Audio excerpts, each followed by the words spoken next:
It's Friday, October 19th. There are just 381 days left until Election Day '08. It's noon on the East Coast, 9 a.m. on the West. I'm Will. I'm Rob. This is Political Lunch.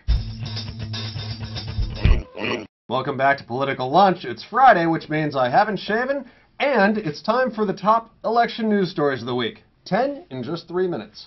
3 on the clock. Will, take it away. Number 10, we start today with an obituary. Admiral William Crowe died yesterday at the age of 82.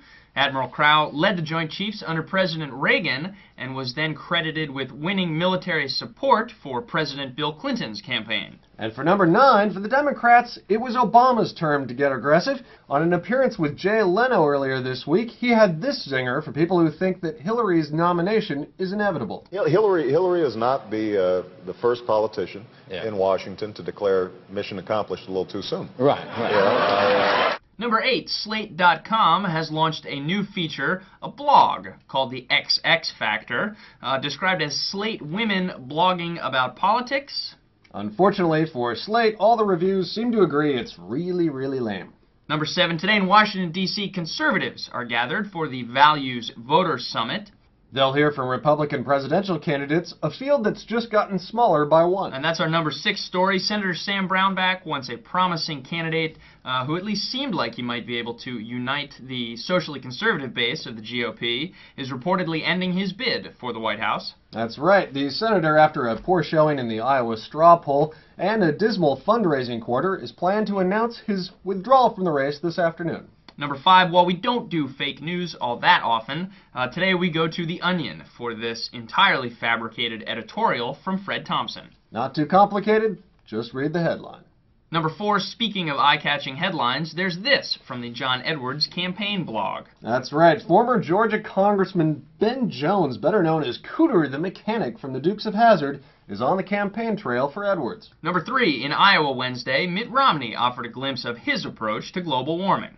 They don't call it America warming, they call it global warming, Romney said, arguing that if the U.S. were to sign on to agreements like the Kyoto Protocols, that our biggest industries might pack up and move to China. Also this week, Romney raised eyebrows when he called the United Nations a failure and said that under his leadership, the U.S. would withdraw completely from the UN Human Rights Council.